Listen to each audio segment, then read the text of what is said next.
Ya habíamos visto el criterio de von Mises, ¿sí? Ya habíamos llegado a cómo calcular el factor de resistencia. Entonces, bueno, ya habíamos visto cómo calcular el factor de resistencia, habíamos ya también el significado del factor de resistencia. Bien, entonces, vista este criterio o el envolvente en un espacio, en el espacio de los esfuerzos, los ejes principales, más bien, ¿sí? Los esfuerzos principales, no los ejes principales, los esfuerzos principales, un espacio de los esfuerzos principales. Entonces, lo que veríamos con este criterio, el envolvente que define este criterio, sería la superficie de un cilindro, cuyo eje axial iría en una dirección 1, 1, 1. Entonces, eso es lo que está mostrado del lado izquierdo. Entonces, cualquier combinación, cualquier estado de esfuerzos, pues estaría definido por un vector sigma 1 que tuviera componentes sigma 1, sigma 2 y sigma 3. Si ese punto estuviera dentro del envolvente, significa que no falla. Si ese punto fuera parte de la superficie o estuviera fuera de la superficie del envolvente, entonces quiere decir que ahí el, el material estaría fallando. Bien, visto desde el eje axial del cilindro, lo que veríamos sería lo que vemos ahorita en la imagen del lado derecho. Veríamos un círculo, ¿sí? Entonces aquí es como si estuviéramos en un sistema de ejes coordenados, en donde tenemos tres ejes, pero no serían ortogonales, sino hubiera una separación de 120 grados entre ellos. Bien, igual, de cualquier manera, pues la definición del factor de seguridad sigue siendo la misma, que en este caso sería la relación B sobre A. Bien, y bueno, el factor de seguridad lo podemos calcular de esa manera. Ahora, para el caso de una simplificación de esfuerzo plano, nos estuviéramos limitando a un solo plano la existencia de los esfuerzos. Por ejemplo, el plano sigma 1, sigma 2. Entonces, quiere decir que pues, nada más podría haber, a uno de los planos, nada más habría dos esfuerzos principales, sigma 1 y sigma 2. Y esto se vería exactamente como una rebanada de este prisma o de este cilindro, ¿sí? Una rebanada que obviamente no es perpendicular al eje axial, sino está inclinada, por lo tanto lo que se vería sería una elipse, como la que ustedes están viendo ahí. Y bueno, de todas maneras se sigue manteniendo la misma definición. Aquí obviamente todos aquellos elementos en donde sigma 3, los términos en donde sigma 3 existe, pues no, aquí ya sería 0, por lo tanto esa ecuación que nos define el factor de seguridad quedaría simplificada de esa manera. Bien, ¿dudas hasta aquí? Entonces, este criterio de von Mises, o sea, se han hecho muchísimos estudios en comportamientos multiaxiales y los datos experimentales pues concuerdan bien con este criterio, por lo tanto, este es el criterio más utilizado para como criterio de resistencia para materiales compuestos, perdón, para materiales eh, isotrópicos dúctiles. Por ejemplo, para el caso de los metales. Entonces, ustedes tienen una estructura en en estructura metálica.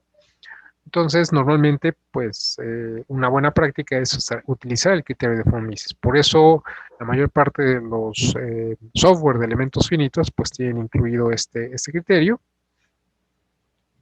y les da o les arroja como resultado ya sea el esfuerzo equivalente de von Mises o directamente el factor de seguridad. ¿Sí? ¿Dudas hasta aquí? Bueno, entonces estos dos criterios, bueno, el criterio del esfuerzo cortante, de todas maneras, lo vemos aquí superpuesto, ya sea para un estado general de esfuerzos, como sería la diapositiva pasada, perdón.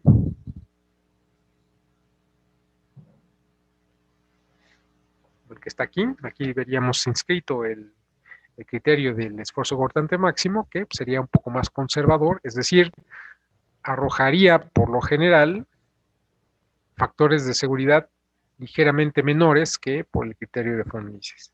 Sin embargo, en las aristas del hexágono que define el criterio del esfuerzo cortante máximo, son también parte de la teoría de von Mises, es decir, que para esos casos, entonces daría el mismo valor que para el caso de von Mises.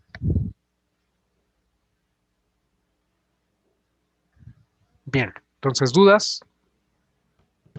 ¿No hay dudas? Bueno, entonces vamos a pasar a los criterios de falla para materiales frágiles. El primero de ellos es la teoría del esfuerzo normal máximo, como el que está aquí. Entonces, este criterio pues establece que aquí también estamos en un espacio de los esfuerzos principales, sigma 1, sigma 2 y sigma 3.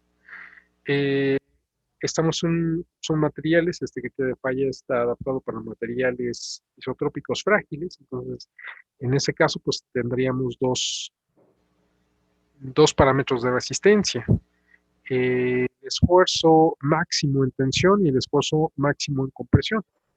Tendrían valores diferentes por lo que ya hemos explicado. Por lo tanto, a pesar de que son materiales isotrópicos, no tendría el mismo comportamiento, el mismo valor de ruptura, tanto en tensión como compresión, sería diferente. Por lo tanto, este envolvente, que tendría la forma de un cubo, nada más que el origen del sistema de ejes coordenados no está en el centro del cubo, estaría cercano a uno de los vértices. En este caso, a este que está aquí.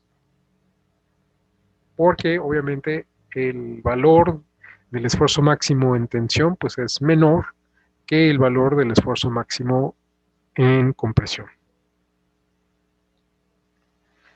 Bien, dudas aquí. Ahora, este criterio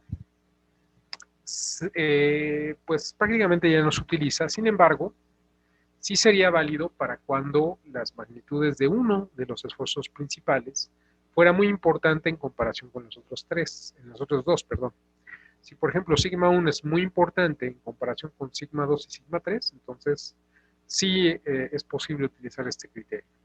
Si sigma 2 fuera muy importante en comparación con sigma 1 y sigma 3, también. O si no, también cuando sigma 3 fuera muy importante en comparación con sigma 1 y sigma 2. Cuando las componentes o las magnitudes de las componentes del tensor de esfuerzos, los principales, tuvieran valores del mismo orden de magnitud, entonces este criterio no sería lo más justo. Bien, entonces para eso existen otros criterios, como este que tenemos aquí, que es el criterio de Coulomb-Moore. Entonces aquí lo que estamos viendo es el espacio de Moore. Es decir, tenemos en el eje horizontal los esfuerzos normales y en el eje vertical los esfuerzos cortantes. Y tenemos dos círculos. El primero, el de la derecha, en la parte positiva de los esfuerzos normales, corresponde a un ensayo de tensión al momento de la falla del material. Este material, los materiales frágiles, fallan porque se rompen. Entonces, estamos justo en el momento en que se rompe la probeta de tensión. Quiere decir que el diámetro del círculo de Moore que está a la derecha, pues sería equivalente al esfuerzo máximo. Bien, y en el caso de la izquierda tenemos otro círculo de Moore que tiene un diámetro más grande, que está en el lado negativo de los esfuerzos normales, es decir, estamos en la condición en la que una probeta sometida a compresión se está rompiendo. Y obviamente siendo el mismo material, pues el valor del esfuerzo máximo en compresión es mayor que la magnitud del esfuerzo máximo en tensión. Por eso el círculo de la izquierda es más grande que el círculo de la derecha. Y entre ellos hay unas líneas rectas tangentes. Bien, entonces la envolvente de falla para este criterio sería, bueno, esta recta pues está tocando a estos círculos en unos puntos de tangencia, que serían estos dos. Y también esta otra línea recta que está abajo estaría tocando a esos dos círculos en dos puntos. Bien, la envolvente de falla de este criterio estaría comprendida por un segmento del círculo de Moore en compresión, o el segmento del círculo de Moore en compresión entre los puntos tangentes a las líneas rectas, o sea, en todo este segmento de arco. Después continuaría por esta línea hasta el siguiente punto de tangencia con el círculo en tensión. A partir de ahí sería un segmento de arco sobre el círculo de Moore en tensión hasta el punto de tangencia, el punto tangente, con la otra línea recta tangente. Continuaría sobre esa línea recta tangente hasta el punto de tangencia con el círculo de Moore en compresión. ¿Sí se entiende? Entonces, todo lo que está dentro de esta envolvente, pues eso significa que no falla. Todo lo que esté sobre el envolvente o fuera de ella, entonces significa la falla del material. Ahora, esto representado en el espacio de los esfuerzos principales se vería de la siguiente manera. Se vería de esta manera. Entonces aquí, claro, vamos a suponer que sigma 1 y sigma, o sigma 2 y sigma 3 fueran de tensión, entonces normalmente ahí es prácticamente como si aplicara el esfuerzo, la teoría del esfuerzo normal máximo. Y también sería para el lado de compresión. Sin embargo, estamos viendo aquí dos cuadrantes, el segundo y el cuarto, en donde la falla, que de todas maneras es una falla porque se rompe el material, sin embargo, no estaría dominada por los esfuerzos normales, sino por los esfuerzos cortantes. Hay que hacer la aclaración de que cuando tenemos un estado de esfuerzo cortante, solamente tenemos un esfuerzo cortante, si nosotros proyectáramos ese tensor de esfuerzos, vamos a suponer que tuviéramos un sistema de ejes coordenados x1, y1, z1, en donde solo hubiera, por ejemplo, tau 1, 2. Entonces estaríamos limitados al plano 1, 2. Entonces eso significa que si nosotros proyectáramos ese tensor de esfuerzos en otro sistema de ejes coordenados x2, y2, z2, que estuviera girado alrededor de z con respecto al primero, 45 grados, entonces el tensor de esfuerzos no tendría esfuerzo cortante y tendría dos esfuerzos normales iguales en magnitud, pero de signo contrario. Y eso significa que hay un esfuerzo cortante. Y ese esfuerzo cortante también está produciendo dos esfuerzos normales, uno de tensión y otro de compresión. Entonces este material fallaría, obviamente, cuando el esfuerzo normal de tensión se alcanzara. Entonces, si estamos en una condición en la que solamente hay esfuerzo cortante, si giramos 45 grados, vamos a ver que aparece un esfuerzo normal de tensión y por lo tanto, entonces, pues el material va a fallar por ruptura cuando ese valor de esfuerzo normal de tensión alcance a la propiedad de resistencia. Entonces, lo que nos está diciendo estas líneas rectas que están en segundo y cuarto cuadrante. No significa que el material frágil se esté comportando como un material dúctil, significa que se sigue rompiendo, pero la ruptura va a estar dominada más bien por el esfuerzo cortante. Igual la definición del factor de seguridad es la misma, decir, la relación B sobre A. Entonces, bueno, ahí no habría mucho problema. Bien, nada más que haciendo análisis experimentales, se observa que en algunos puntos sí corresponden los ensayos a este criterio, solo en las condiciones en las cuales estaríamos en el segundo y cuarto cuadrante, ahí ya no. Y para eso entonces se hace una teoría de Moore modificada. Y entonces la parte en la que está dominada la ruptura por los esfuerzos normales, en realidad está creciendo, es más grande. O sea, se prolonga este punto hasta acá. Y así que bajo esta combinación de esfuerzos en el segundo cuadrante, todavía el material está, o la ruptura del material está dominada por los esfuerzos normales. Y solo este pedazo que está aquí estaría dominada la ruptura por los esfuerzos cortantes. Entonces, estos puntos por este lado, en el segundo cuadrante, tendría coordenadas sigma máximo en tensión, menos sigma máximo en tensión. Y por este lado, se está prolongando en el cuarto cuadrante la zona en donde la ruptura está dominada por los esfuerzos normales, y el límite de ese comportamiento estaría dado por este punto, que sería sigma máximo en tensión, menos sigma máximo en tensión. ¿Sí? Y el factor de seguridad, de todas maneras, seguiría siendo el mismo. Es decir, la relación B sobre A. Entonces, el punto que está representando el estado de esfuerzo presente, pues es un punto definido por un vector de coordenadas sigma 1, sigma 2 y sigma 3, que está ahí. Bien, entonces, prolongando una línea que pasa por el origen, que pasa por ese punto, y que se prolonga hasta el envolvente, ahí con el envolvente pues va a identificar un punto de intersección.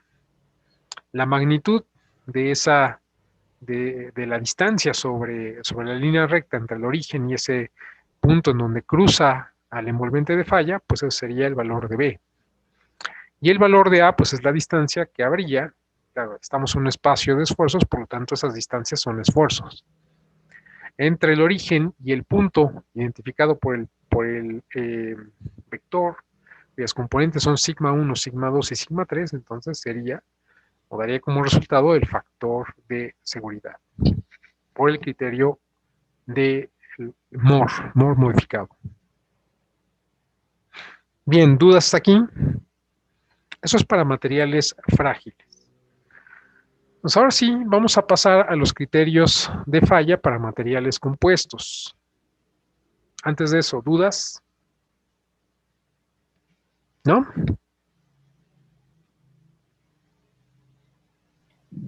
Bueno, entonces vamos a pasar a ese punto.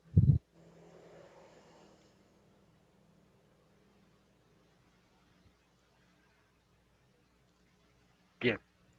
Entonces aquí vemos bien,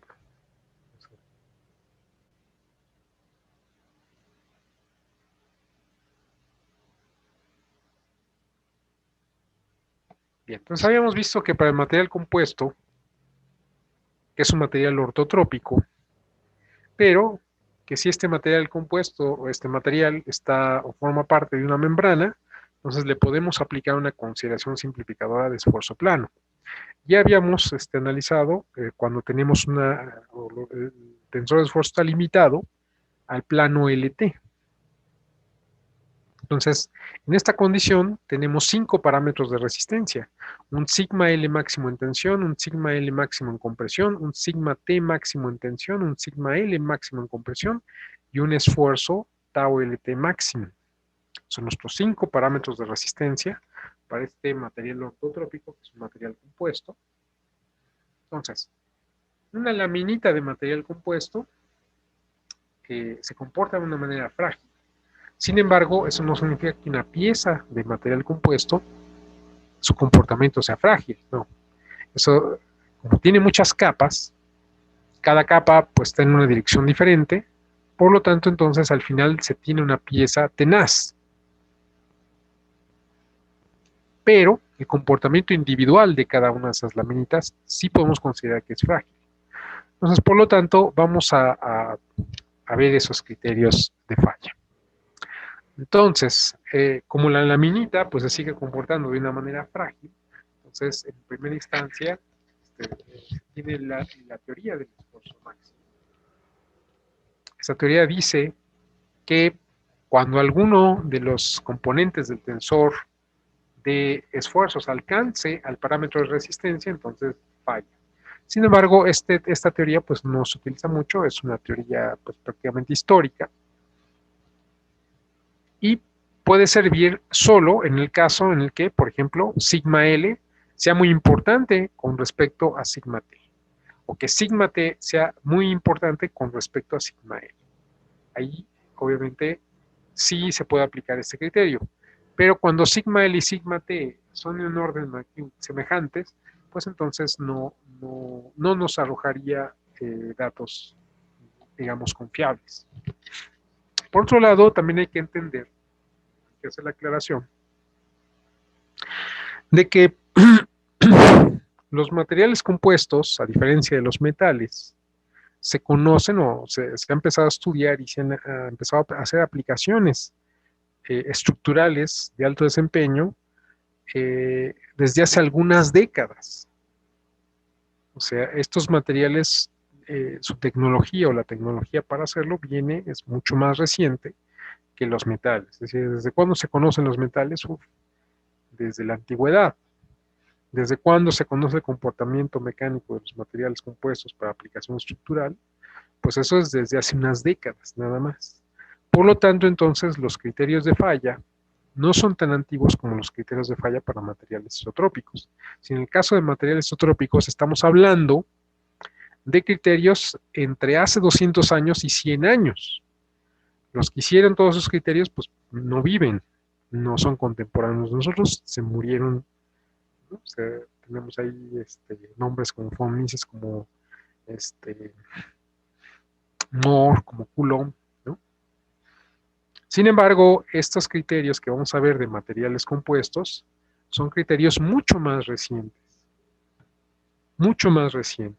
Es decir, incluso hay gente que los ha propuesto y que todavía vive, que son profesores por ahí. Y por otro lado, obviamente, teniendo un carácter anisotrópico, eso de los materiales compuestos, podemos fabricar estructuras hechas de muchas capas, cada una con su orientación. Entonces, eso hace que el comportamiento de una pieza en material compuesto es mucho más complicada que una pieza metálica hecha de un material isotrópico, o que podemos considerar que es isotrópico. Por lo tanto, en el caso de los materiales compuestos, no existe un criterio de aceptación universal, como sí lo existe en el caso de los metales con el criterio de von Mises. O sea, ustedes prácticamente cuando hacen un análisis de elemento finito, pues al final calculan el esfuerzo equivalente de von Mises o el factor de seguridad por von Mises y dicen si falla o no falla. Eso no es exactamente lo mismo en el caso de materiales compuestos. Porque en este caso, los materiales compuestos no existe un criterio todavía universalmente aceptado que sea o que arroje resultados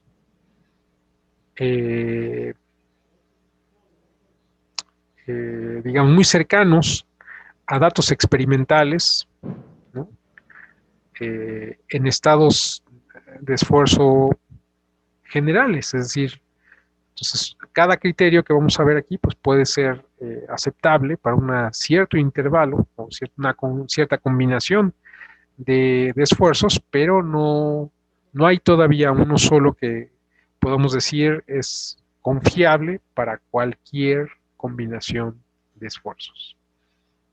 Entonces, estamos hablando, digamos, de criterios de falla que vienen de hace unos 50 años, 60 años. Y, pues obviamente, si bien ya existían aeronaves en materiales compuestos desde antes y en la Segunda Guerra Mundial, pues ya había algunas aeronaves que utilizaban, por ejemplo, fibra de vidrio, resina poliéster y madera en una combinación sándwich. O sea, ya había aeronaves hechas en materiales compuestos. Sin embargo, pues apenas hasta hace 10, 15 años que los primeros aviones comerciales en materiales compuestos pues están dando. ¿Sí? El caso del 787 o la 350 son aeronaves relativamente recientes y son las primeras aeronaves de transporte comercial hechos en material compuesto, cuya estructura primaria es en material compuesto. Entonces, quiere decir que la tecnología de estos materiales es mucho más reciente y por lo tanto también es muy joven, digamos, todo este estudio de los criterios de falla. Entonces, eso es, por un lado, hubo en los años 90 un ejercicio mundial, se denominó en inglés el World Wide Failure Exercise número 1, se le conoce. Entonces, los organizadores de este ejercicio, pues dijeron, bueno, vamos a comparar los diferentes criterios de falla que existen para materiales compuestos para ver cuáles se aproximan mejor a los datos experimentales, compararlos entre ellos para ver cuáles son los que se podrían emplear para aplicaciones en ingeniería. Entonces, durante, no sé, 10 años o tal vez más, se recabaron mucha gente participó, se hicieron muchos ensayos, se enviaron los ensayos a los organizadores, ellos procesaron esos datos y bueno, sacaron varios artículos al respecto, ustedes lo pueden ver ahí. Ustedes ahí ponen su navegador, World Wide Failure Exercise número 1, y les va a arrojar ahí una serie de artículos al respecto. Entonces, en esas conclusiones, pues se llegó a justamente esa conclusión, que no había hasta el momento un criterio de aplicación universal, y que si bien había criterios que tenían un sustento fenomenológico muy fuerte, era difícil su implementación en ingeniería, puesto que requerían de parámetros de resistencia que tendrían que ser obtenidos por ensayos, por ejemplo, biaxiales. Y entonces ahí ya viene una dificultad, porque hacer ensayos biaxiales es realmente un problema. Y normalmente los ensayos normalizados son ensayos que se pueden hacer con las máquinas de ensayos mecánicos convencionales, que normalmente tienen un grado de libertad. Son ensayos uniaxiales. Entonces, lo que se dispone en ingeniería muchas veces son ensayos normalizados, de los cuales se obtienen los parámetros de resistencia. Pero estos criterios de falla, hay unos criterios de falla que pues, tienen un sustento fenomenológico importante, pero que requerían de otros parámetros de resistencia que no eran fácilmente, que no se obtienen fácilmente por ensayos mecánicos convencionales. Entonces, por lo tanto, resulta un poco más difícil su implementación en ingeniería. Y por otro lado, había criterios de falla que se adaptaban relativamente bien en ciertos segmentos, en ciertas zonas, en ciertas combinaciones de esfuerzo, pero que no tenían un sustento fenomenológico muy fuerte. Entonces, eso es lo que vaya hasta el momento, ¿no? Seguramente en algún futuro próximo se va a tener un criterio pues mucho más de una aplicación mucho más general como el criterio de von Mises, pero eso todavía no necesariamente llega. Bien, esto es como introducción a los criterios de falla. Entonces, bueno, aquí sería,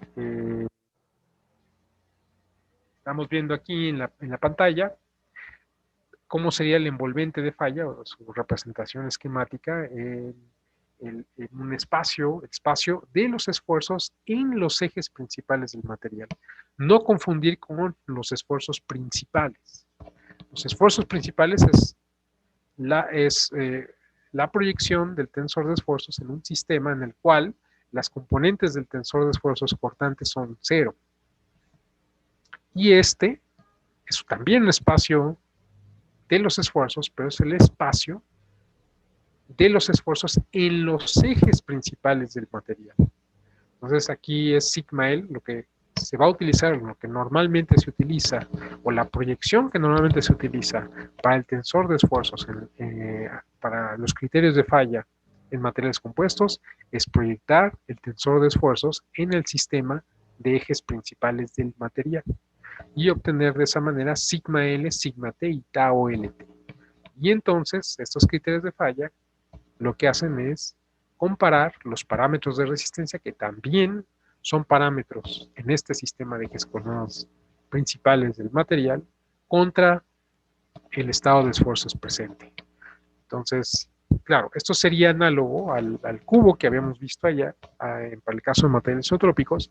Sin embargo, aquí hay que hacer que no sería un cubo, sería una especie de prisma rectangular, pero muy esbelto. Es decir, para que se dé una idea, sigma L máximo en tensión, por ejemplo, para un material de fibra de carbono y epóxico, estamos hablando que tendría un sigma L máximo en tensión superior a 1000 megapascales.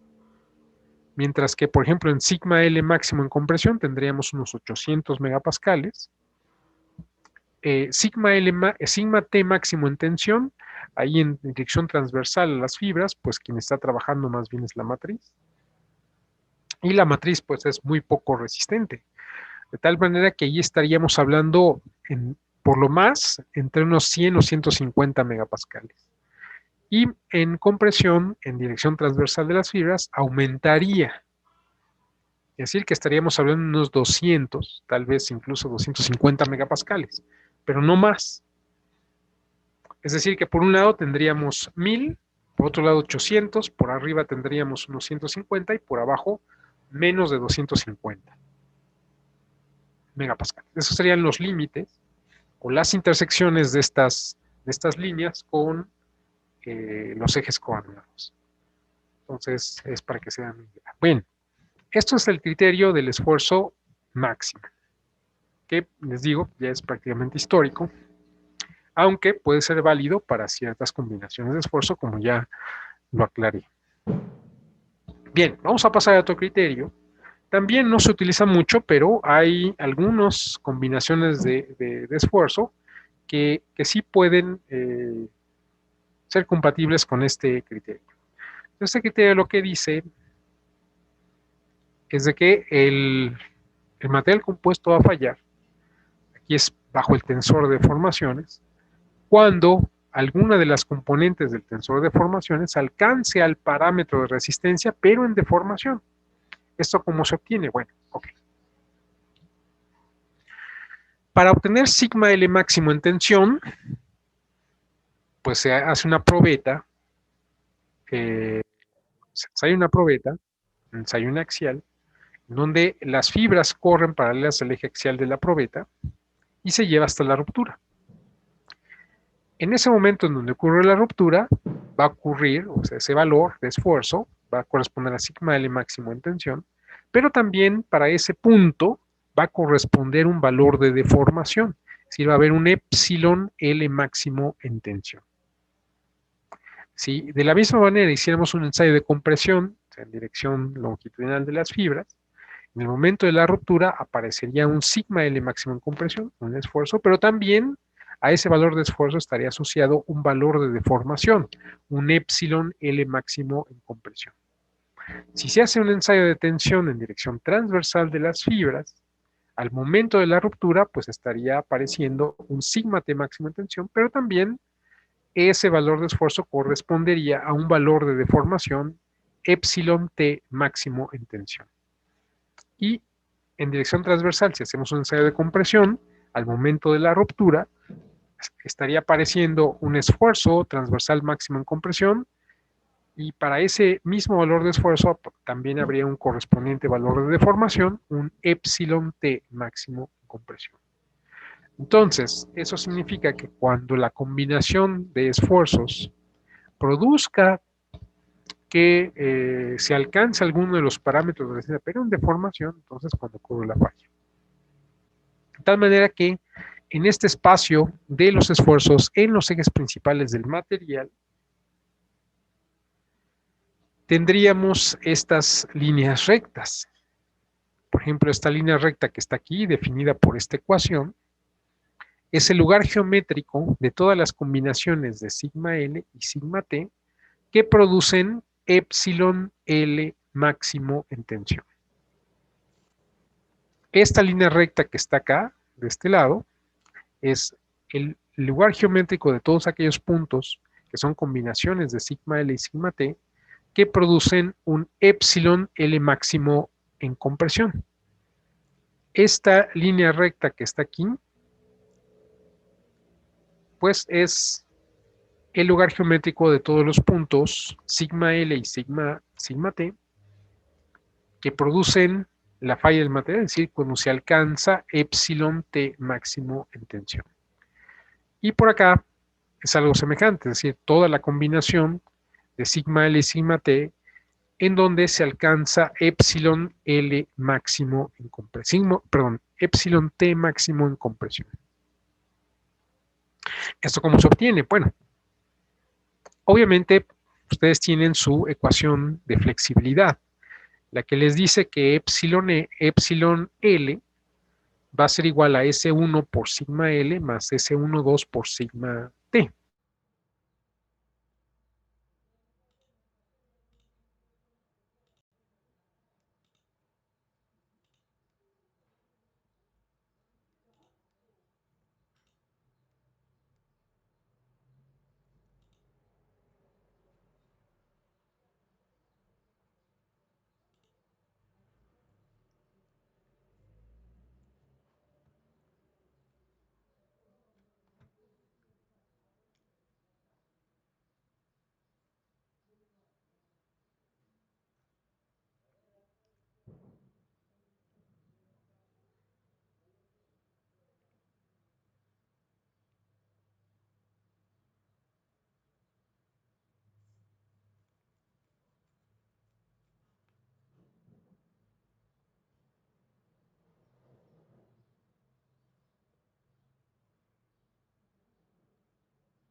Bueno, creo que ya estamos de vuelta todos. Entonces, les estaba diciendo cómo se obtienen estas líneas rectas. Bueno, estas líneas rectas se obtienen porque ustedes tienen su ecuación de flexibilidad, la que en donde el tensor de formaciones está en función del tensor de esfuerzos.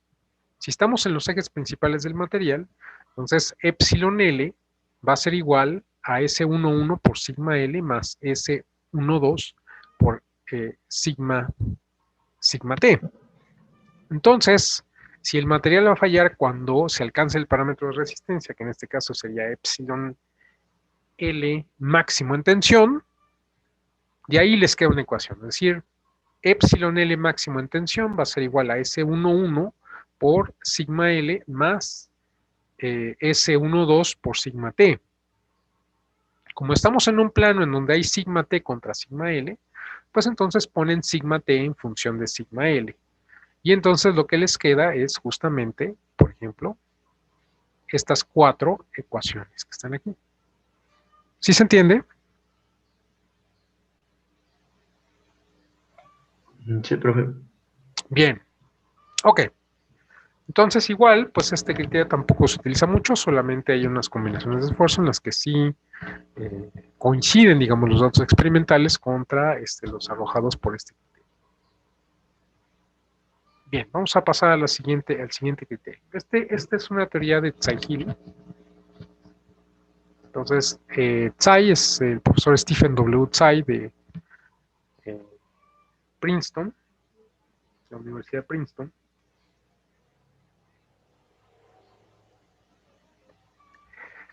Y bueno, señor Hill, pues este señor Hill empezó a trabajar, bueno, analizando la anisotropía que habría en los metales. O sea, a pesar de que estamos considerando que los metales son materiales isotrópicos, pues normalmente hay no necesariamente o estrictamente son materiales isotrópicos, siempre va a haber una diferencia. Así que, por ejemplo, ustedes analizaran de una lámina se hace por un proceso de deformación plástica, hay un rolado, y en dirección del rolado, normalmente los granos están alargados. Si en una lámina ustedes sacaran dos probetas, por ejemplo, de tensión, una en eje axial en dirección del rolado y otra en una dirección perpendicular al rolado, ustedes hicieran ensayos, o sea, cortaran varias en dirección del rolado y varias en dirección transversal al rolado, se darían cuenta que hay una pequeña diferencia, o habría una diferencia que sería sensible, pero realmente no es tan importante, pero habría esa diferencia. Es decir, el esfuerzo de excedencia en dirección del rolado sería ligeramente superior al esfuerzo de excedencia en dirección transversal al rolado. Entonces, este señor Hill empezó a hacer estudios justamente para tomar en consideración esa anisotropía de los metales e hizo un criterio de falla, criterio de Hill. Bueno, este señor Stephen W. Tsai, que ya es un especialista en materiales compuestos, él hizo pues su actividad en un momento dado, en los años 60, en el laboratorio de la Fuerza Aérea de los Estados Unidos. Y entonces trató de adaptar o adaptó de hecho la teoría de Hill, pero ahora para los materiales compuestos. Y lo que obtuvo pues es justamente este criterio, pues se denomina el criterio de Tsai-Hill. Entonces, este señor, pues eso lo sacó, pues digamos, en los años 60. Bien, entonces, fíjense aquí tenemos, esta es la forma del envolvente que define la falla del material, es decir, define el lugar geométrico de la combinación de sigma L, sigma T y tau LT que produce la falla del material. Nada más que aquí, en realidad, tenemos 4 curvas, todas de la misma forma, la misma ecuación, lo que cambian son los parámetros de resistencia que se van a emplear. Aquí tendríamos la forma de este envolvente, que estaría hecha de puros elipsoides, o segmentos de elipsoide, dependiendo del cuadrante en el que estemos. La forma de la ecuación es la misma para los 4 cuadrantes. Lo único que cambia de la ecuación es el parámetro, los parámetros de resistencia que se están utilizando. Es decir, en el primer cuadrante, es decir, cuando sigma L y sigma T son positivos, ambos, entonces se utiliza tanto sigma L como sigma T en tensión. Es decir, el parámetro o los parámetros de resistencia que se emplean es sigma L máximo en tensión y sigma T máximo en tensión. En el segundo cuadrante tenemos que sigma L es negativo, o sea, de compresión, y sigma T es positivo. Por lo tanto, entonces los parámetros de resistencia que se van a emplear va a ser sigma L máximo en compresión y sigma T máximo en tensión. En el tercer cuadrante tenemos que ambos, tanto sigma L como sigma T, son negativos. Y por lo tanto, entonces, los parámetros de resistencia que se van a emplear es sigma L máximo en compresión y sigma T máximo en compresión. En el cuarto cuadrante tenemos que sigma L es positivo y sigma T es negativo. Por lo tanto, se va a emplear sigma L máximo en tensión y sigma T máximo en compresión. La ecuación o la forma de la ecuación es la misma, pero están cambiando los parámetros. Entonces aquí están las 4 ecuaciones que definirían el envolvente de falla para este criterio. ¿Sí? Ahora, de la misma manera, el factor de seguridad. Ok. En este caso, en caso de los materiales compuestos, como no existe un criterio de aplicación universal que sea confiable para cualquier condición y combinación de esfuerzos, entonces no se utiliza mucho el término de factor de seguridad, sino más bien el factor de resistencia, que sería exactamente la misma definición de factor de seguridad, pero no es seguro porque no tienen cierto grado de seguridad como en el caso, digamos, de los criterios para materiales isotrópicos. Entonces, en lugar de Fs, pues, se va a sustituir por esta R mayúscula que está aquí. ¿Sí? Donde R es el factor de resistencia, tiene exactamente la misma definición que el factor de seguridad. Es decir, es el número de veces que hay que amplificar el estado de esfuerzos presente, o sea, el tensor de esfuerzos, para alcanzar una condición de falla, es decir, alcanzar un tensor de esfuerzos que esté sobre el envolvente de falla. En ese sentido, pues entonces, en las ecuaciones que definen el envolvente, se puede sustituir en lugar de sigma L, R sigma L, en lugar de sigma T, R sigma T, y en lugar de tau LT, R tau LT. ¿Sí? Si hacen eso, pues entonces encuentran ecuaciones como las de abajo, que sería para el primer y tercer cuadrante, faltaría para el segundo y el cuarto cuadrante, pero sería el mismo procedimiento. ¿Sí? Entonces obtendrían la ecuación que les arroja el valor objetivo de la comparación, o sea que es el factor de resistencia. ¿Dudas hasta aquí? Este es uno de los criterios que sí se emplea extensivamente en las estructuras en materiales compuestos. El criterio de Tsai-Hill. Bien, ¿dudas hasta aquí? Bueno, obviamente ustedes se fijan que tienen una raíz cuadrada, o sea, son... Por lo tanto, quiere decir que hay dos valores de R. ¿Sí? ¿Eso qué significa? Bueno, estos 4 cuadrantes, o la envolvente en cada uno de los cuadrantes, está definida por un segmento de un elipsoide. ¿Sí? Entonces, recuerden ustedes, o sea, la definición del factor de resistencia, el factor de seguridad, es la misma, es decir, en este espacio de los esfuerzos en los ejes principales, de todas maneras, ustedes pueden identificar el estado de esfuerzo del material porque tendría una combinación de sigma L, sigma T y tau LT. Eso les definiría un punto en este espacio.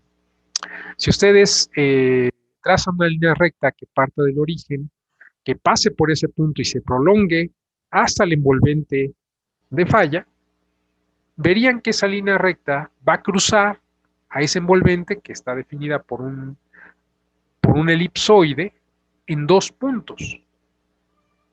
Es como atravesar con una aguja un balón de fútbol americano. O sea, el elipsoide es el balón de fútbol americano y ustedes quiere decir que a ese envolvente, que sería la superficie del balón,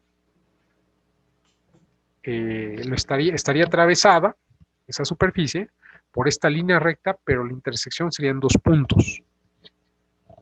Entonces, obviamente, si el factor de resistencia es el número de veces que hay que amplificar el estado de esfuerzo presente para alcanzar el envolvente de falla, pues obviamente el valor correspondiente sería aquel, ¿sí? El valor, digamos, que le está definiendo, o que sería el resultado correcto, sería el valor, o sea, el punto de intersección de esa línea recta con la superficie que les define el envolvente, en el mismo lado del cuadrante en el que está el punto definido por su estado de esfuerzos. ¿Sí? el otro estaría en el lado contrario. ¿Sí estamos de acuerdo? Y por lo tanto, pues entonces, si no está el valor en el mismo cuadrante en el que está el estado de esfuerzos, entonces ese no es el valor correcto. El valor correcto que arroja este criterio es necesariamente el factor de resistencia que les va a indicar el punto de intersección de esa línea recta con la superficie, pero por el mismo cuadrante que les está indicando su tensor de esfuerzos. ¿Dudas? ¿Sí? Bien. Bueno, entonces este es uno de los criterios que también se utiliza con mayor, pues de muy amplia utilización. Y vamos a ver otro. Este es el criterio de Tsai-Gu. Tsai, pues es el mismo profesor que les digo, Stephen W. Tsai, de la Universidad de Princeton. Y Gu también es un profesor que él es de la Universidad de Washington. Ellos han trabajado conjuntamente desde los años 60 y sacaron este criterio. Este criterio no tiene un sustento fenomenológico importante, está basado en dos tensores, uno de cuarto orden y otro de segundo orden. Es una teoría para un estado general de esfuerzos, nada más que ya aplicada para una condición de esfuerzo plano limitada al plano LT. Entonces, su envolvente estaría definida por esta ecuación que está aquí arriba. Entonces, como ven también, o sea, lo que define es una elipsoide y los coeficientes de esta ecuación son valores constantes. ¿Eso qué significa? Que esos Fs que ustedes ven ahí están dados por las propiedades de resistencia, como lo ven abajo. Entonces hay F1, F2, F3, etcétera. Bueno, no hay 3, bueno, si en un caso general, sí habría F3. Habría F1, F2, F11, F22, F66 y F12.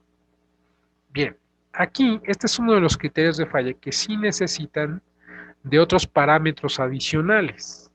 ¿Sí? Para que ustedes obtengan F12, se requiere hacer ensayos biaxiales. Sin embargo, a pesar de que se requieren otros parámetros adicionales, como es este F12, este parámetro se puede estimar, o el valor de este parámetro se puede estimar a partir de los otros parámetros de resistencia que sí se pueden obtener por ensayos uniaxiales. Entonces, F12 aproximadamente se puede estimar de esta manera que está aquí en la diapositiva.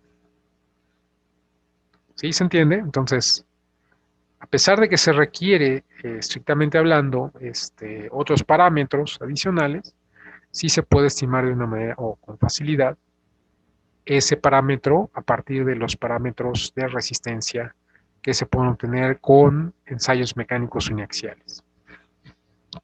Bien, entonces, si a esta ecuación que nos define el envolvente hacemos la misma sustitución, es decir, en lugar de sigma L, lo sustituimos por R sigma L, en lugar de sigma T por R sigma T, y en lugar de tau LT por R tau LT, entonces adquiere la forma de la ecuación que está acá abajo.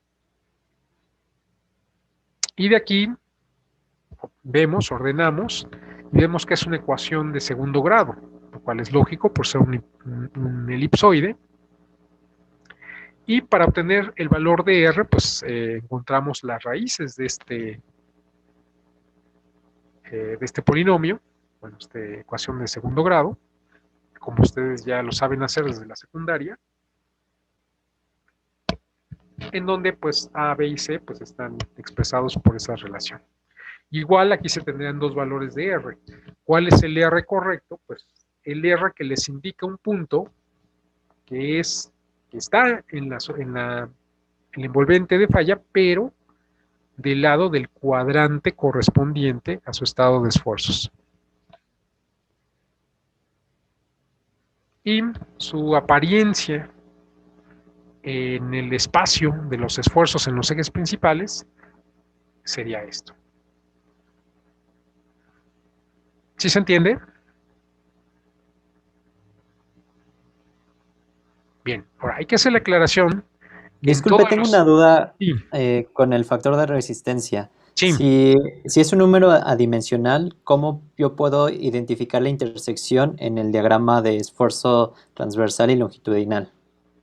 claro, porque no es que... Sí, es un escalar, pero si tú multiplicas el tensor de esfuerzos por ese factor de resistencia, el resultado es un punto que está sobre el envolvente. ¿Sí estamos de acuerdo? Y Sí, ese punto debe, porque en principio tendrías dos factores de resistencia. Desde el punto de vista matemática serían la intersección de la línea recta con la envolvente, que es una elipsoide. O sea, está cruzando esa línea recta en dos puntos. Pero el correcto es aquel factor de seguridad que te va a indicar un punto en la superficie de falla por el lado o por el cuadrante correspondiente a tu estado de esfuerzos. Es decir, si tu sigma L y tu sigma T ambos son positivos, entonces te va a indicar el valor correcto, va a ser aquel que sea un punto sobre la envolvente de falla que está en el primer cuadrante. ¿Sí? Porque el otro estaría en el tercer cuadrante. O sea, sería la intersección, pero por el otro lado, porque es opuesto. ¿Sí estamos de acuerdo? Entonces, ese no sería. ¿Sí? ¿Sí me explicó? sí, sí quedó claro. Gracias. Ok. Bien, entonces este sería el criterio de Saigo. ¿Dudas hasta aquí?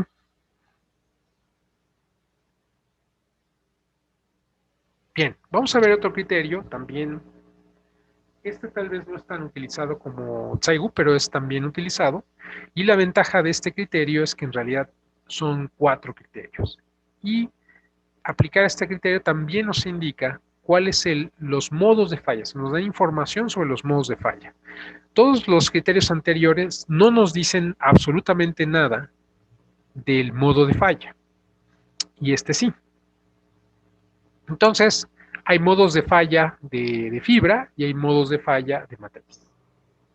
Entonces, hay ruptura de fibra en tensión y ruptura de fibra en compresión, pero también hay ruptura de matriz en tensión y ruptura de matriz en compresión. Y por lo tanto, entonces, este criterio de Hashim tiene cuatro ecuaciones. O sea, son cuatro envolventes. Aquí lo que sí es diferente es que vamos a requerir un sexto parámetro de resistencia, que sería el esfuerzo cortante en el plano TT, o sea, en el plano TZ. ¿Sí? Bien. Ese valor se podría estimar. No recuerdo si lo tengo por aquí. Pero sí se podría estimar. Ahorita saco la presentación, ahorita vamos a ver un poquito esto. Y este sería, entonces, aquí, ¿cuál sería? Bueno, estas son las envolventes, estas cuatro ecuaciones serían las envolventes, igual se hace la sustitución en lugar de sigma L, R sigma L, en lugar de sigma T, R sigma T, y en lugar de tau LT, R tau LT, y se despeja, obviamente, R, y se obtienen estas cuatro ecuaciones que directamente les dan el factor de resistencia. Entonces, para un estado de esfuerzo, ustedes en principio tendrían que evaluar en estas cuatro ecuaciones y en cada una de ellas se va a obtener un R. Obviamente, aquí también, o sea, el R correcto es el R que les va a indicar un punto que está en el mismo cuadrante que su tensor de esfuerzos. ¿Y cuál va a ser? Pues el que sea el menor de los cuatro.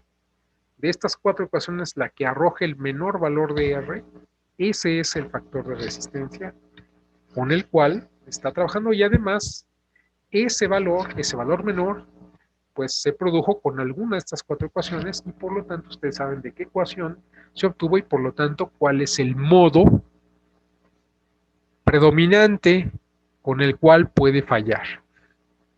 ¿Sí se entiende eso?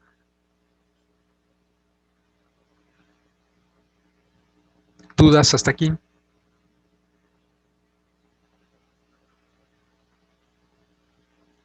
Bueno, vamos a ver otro que también es utilizado, no tanto como Tsai-Wu o Tsai-He, porque esos son los que finalmente son los más utilizados, pero sí también vamos a tener el criterio de Hoffman. Entonces, el criterio de Hoffman es el que está ahí. En la primera ecuación lo que están viendo es la ecuación que les define el envolvente de falla. Igual, si ustedes quieren obtener una ecuación que les arroje el factor de resistencia, entonces lo que tienen que hacer es en lugar de sigma L, sustituir R sigma L, en lugar de sigma T, R sigma T, y en lugar de tau LT, R tau LT.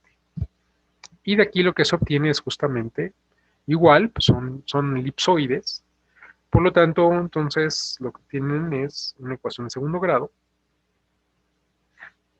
y bueno, despejan de ahí R, o más bien obtienen el valor de las raíces de esa función de segundo grado,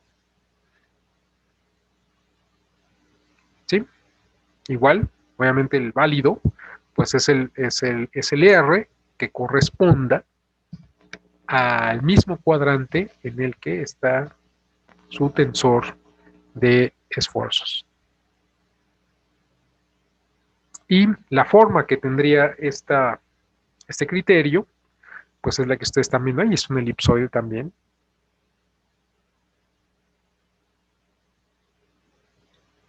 Bien, aquí tenemos la comparación de los criterios para materiales compuestos que acabamos de ver.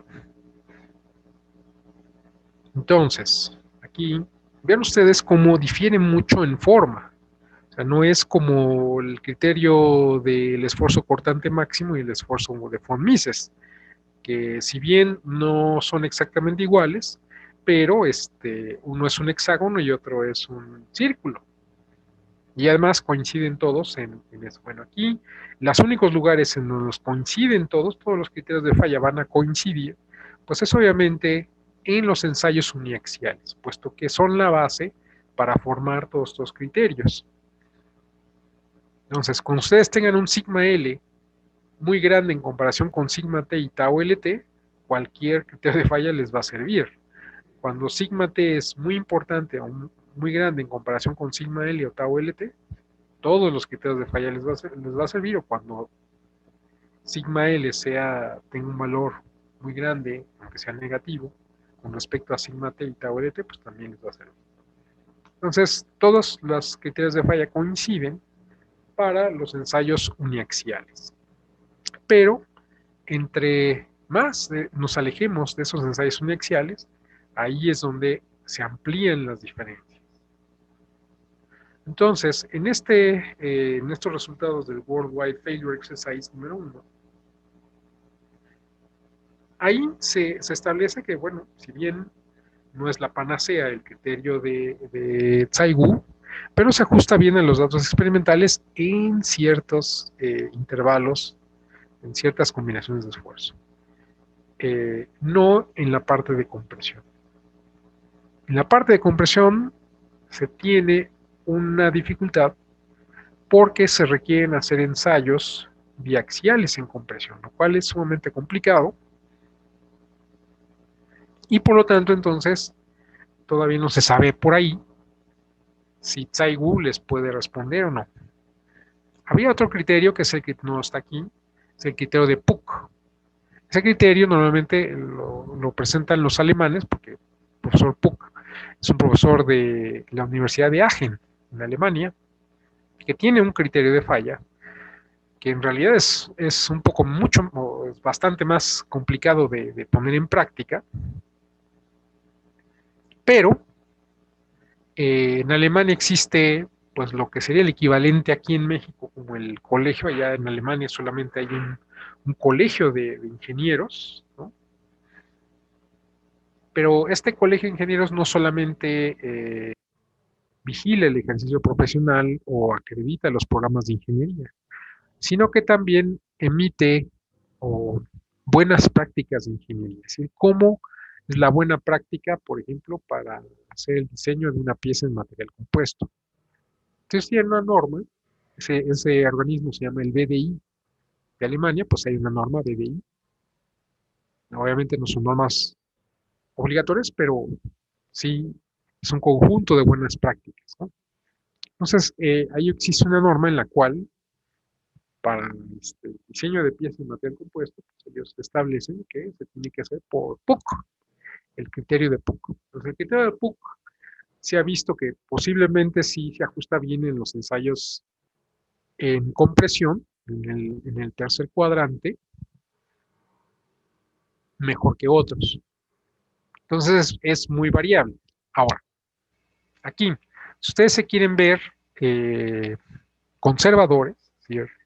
A la segura, entonces aquí vemos esto que estoy poniendo aquí de manera superpuesta, sería las envolventes de falla para un mismo material, es decir, creo que es fibra de carbono y epóxico, o sea, con los mismos valores de resistencia, yo tracé las curvas para todos estos criterios. Entonces, aquí sí podemos compararlos, porque estamos hablando del mismo material. Entonces, vean ustedes como el más conservador en una muy buena parte sería Tsai-Hill, aunque en una pequeña parte sería Hoffman. Sin embargo, los datos que ustedes obtendrían por Tsai-Wu no distarían mucho de los valores obtenidos por Hoffman o por Tsai-Hill. Serían parecidos, inclusive tampoco serían muy alejados del criterio del esfuerzo cortante, del esfuerzo normal máximo, el esfuerzo máximo. ¿Sí? Pero no así de la deformación máxima. Estos de la deformación máxima, pues sí, se alejarían bastante. Pero Tsai-Wu, Tsai-Hill, esfuerzo máximo y Hoffman darían resultados muy parecidos en el primer cuadrante. Ahora, en el segundo cuadrante, la deformación máxima, Tsai-Wu y Hoffman darían factores de resistencia muy semejantes, pero muy semejantes, y un poco menos semejantes sería Tsai-Hill.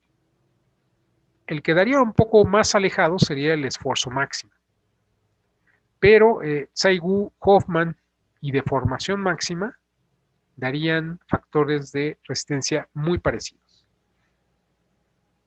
Ahora, en el tercer cuadrante, el criterio más conservador sería el de Tsai-Hill. Es el que arrojaría los factores de resistencia más pequeños. Y en el cuarto cuadrante aquí sí habría que ver por segmentos, ¿no?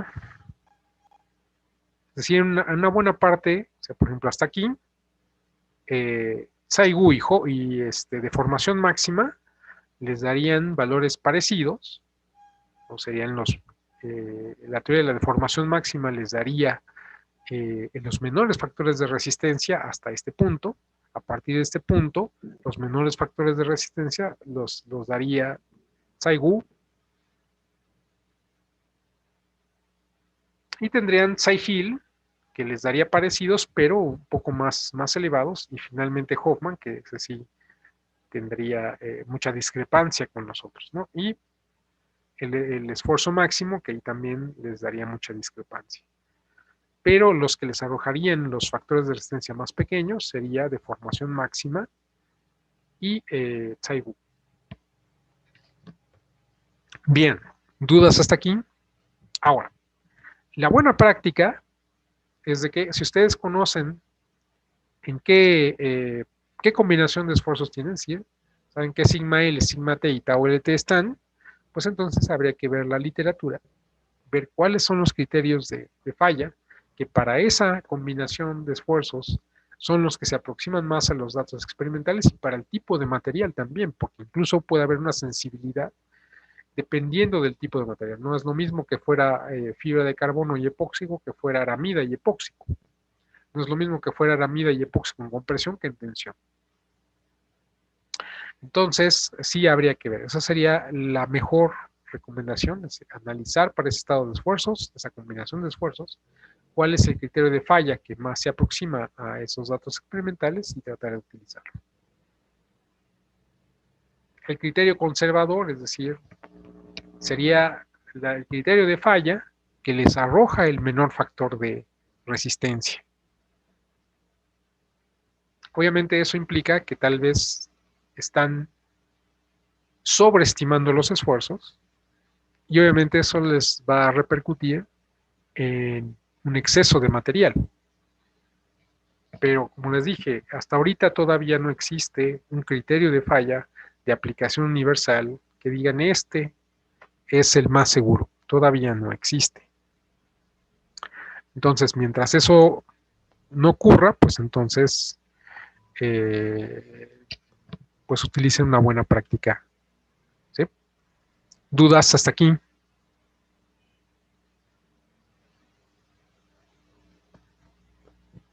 ¿Dudas? ¿No hay dudas? Bueno, entonces vamos a ver un ejercicio.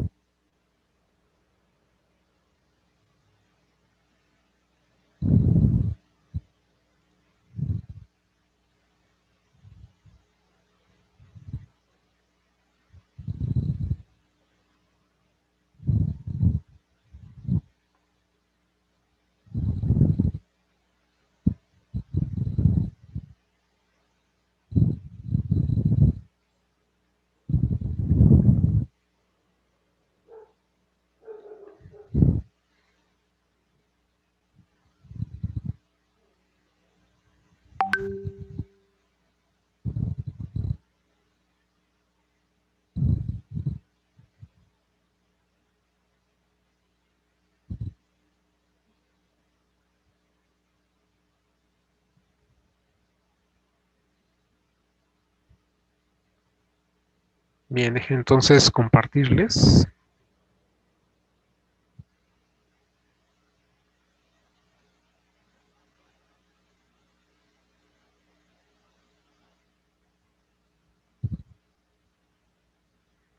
Bien, aquí tenemos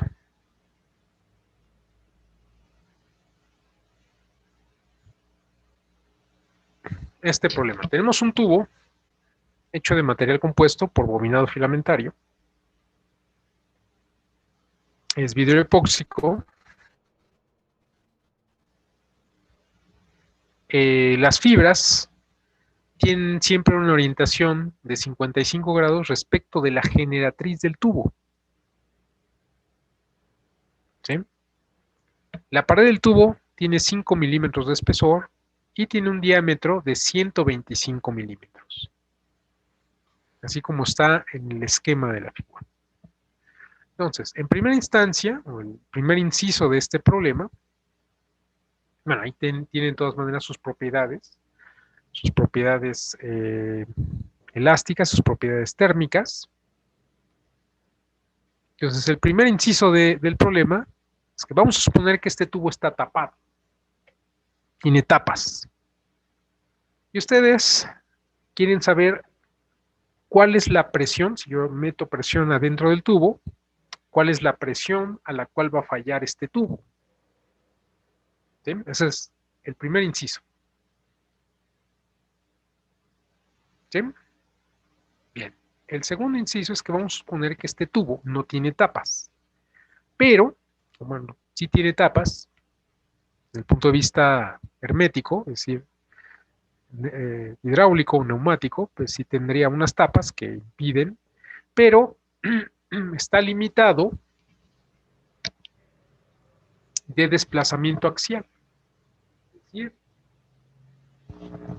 es como si el tubo estuviera entre dos placas sumamente rígidas, de tal manera que se puede mover adentro de esas dos placas, pero no puede crecer en dimensiones ni se puede contraer en direcciones axiales. Es decir, en dirección axial no se puede extender y tampoco se puede contraer.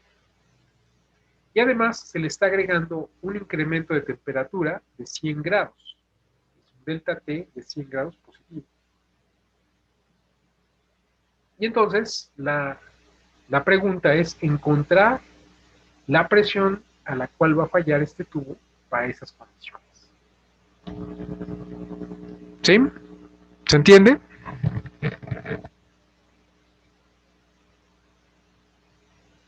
Entonces, ahí estarían las propiedades. Bueno, ustedes pueden ahí imprimir una pantalla para ver las propiedades. Vamos a hacer más grande. Okay. Ahí pueden imprimir pantalla para ver las propiedades, para que ustedes ya las manejen. Y ahí pueden imprimir pantalla para el enunciado del problema y el esquema.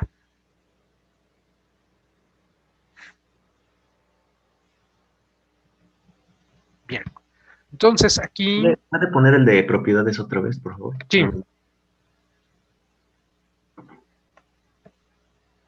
Sí.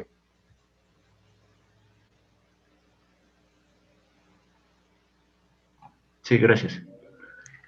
Y bueno, el enunciado del problema que está aquí. Entonces van a calcular obviamente las presiones, la presión a la cual falla. Bueno, ¿quién les dice cuándo falla? Pues un criterio de falla. Entonces van a utilizar Tsai-Gil y Tsai-Wu para eso. ¿Sí?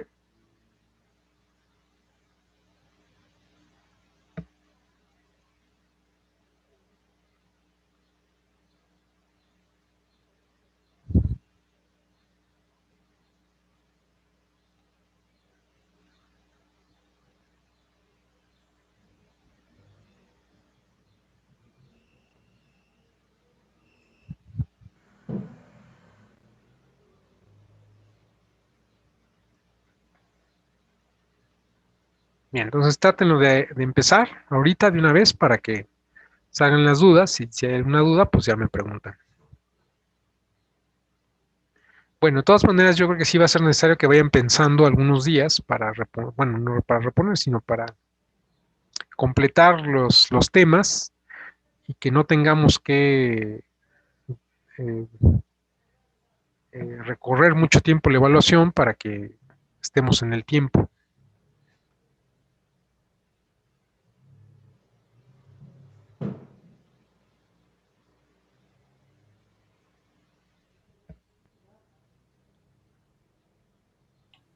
Ya se va a acabar el tiempo, profe, de la llamada. Bueno, entonces nos salimos y nos volvemos a meter.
¿Sí? Bueno, ya estamos de vuelta. Entonces, dudas. Igual compartir Sí, el disculpe, enunciado. Sí, para este caso, los esfuerzos en dirección ahí del eje coordenado X y Y sería el esfuerzo longitudinal y circunferencial bueno, como eso es lo para que un... ustedes tendrían que ver. O sea, aquí la cuestión es que, bueno, primero, nosotros hasta aquí hemos analizado el comportamiento de materiales o compuestos ortotrópicos. ¿Sí estamos de acuerdo? Pero lo que tenemos enfrente es una estructura. ¿Cuáles son las cargas a las que esta estructura está sometida? Pues a presión. Entonces, ¿cómo sabemos cuándo va a fallar esa estructura? Pues cuando va a fallar el material. Pero estamos todavía al nivel de la estructura. ¿Qué tendremos que hacer? Pues las cargas en la estructura, a partir de la geometría de la estructura y los materiales de los que está hecha la estructura, entonces tenemos que pasar al nivel del material. Ya en el nivel del material, entonces ya podemos aplicar todo lo que conocemos. Entonces, una parte de su problema, o de lo que ustedes tienen que hacer, es justamente pasar del nivel de la estructura al nivel del material. ¿Sí? Más o menos, ¿se entiende? Entonces, eso es lo que tienen que hacer en primera instancia. Ya una vez en el material, pues ahora sí ya pueden aplicar lo que acabamos de ver, o lo que hemos visto en este segundo parcial, y entonces ya pueden responder a la pregunta, ¿no? Pero sí tenemos que pasar del nivel de la estructura al nivel del material. Entonces ahí tienen que hacer un esfuercito para ver cómo hacemos eso. O sea, lo que ustedes tienen que analizar es que tenemos un tubo, esa es la estructura. ¿Estamos de acuerdo? Entonces el tubo está hecho de una pared. Bien, entonces la presión al interior del tubo les produce cargas en la pared. Pero la pared a su vez está hecha de un material. Entonces, o sea, es pasar de las cargas de la estructura a las cargas en el elemento estructural que forma la estructura, que en este caso es la pared del tubo, y ya teniendo las cargas en la pared del tubo, pues entonces pasar a los esfuerzos en el material. ¿Sí? Entonces, ¿sí? ¿Sí más o menos? ¿Se entiende?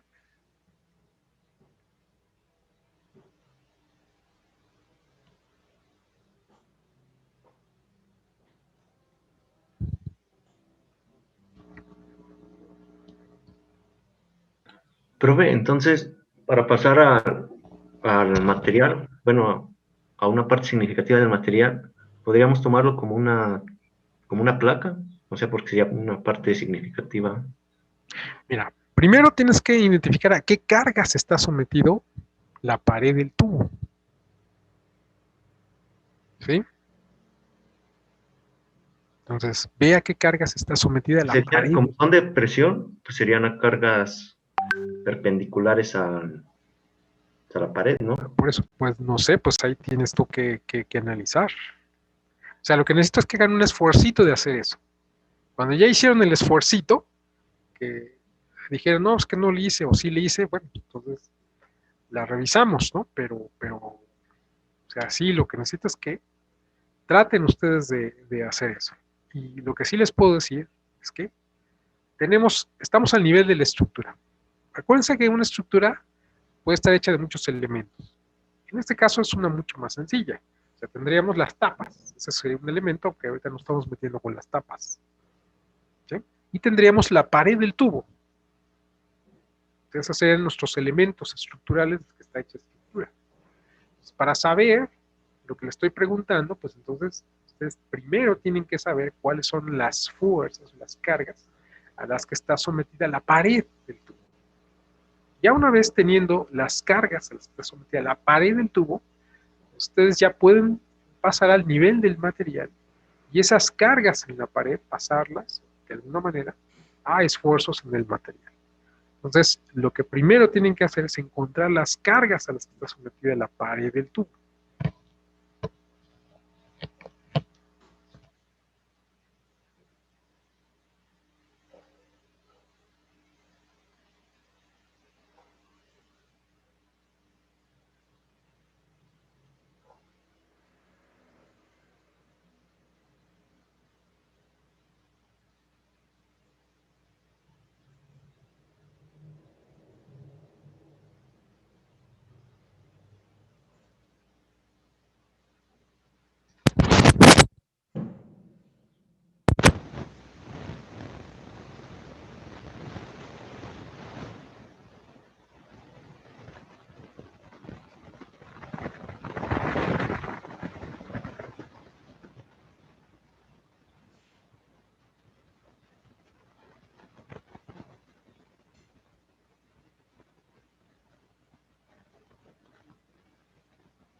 Bueno, se nos acabó el tiempo de la clase.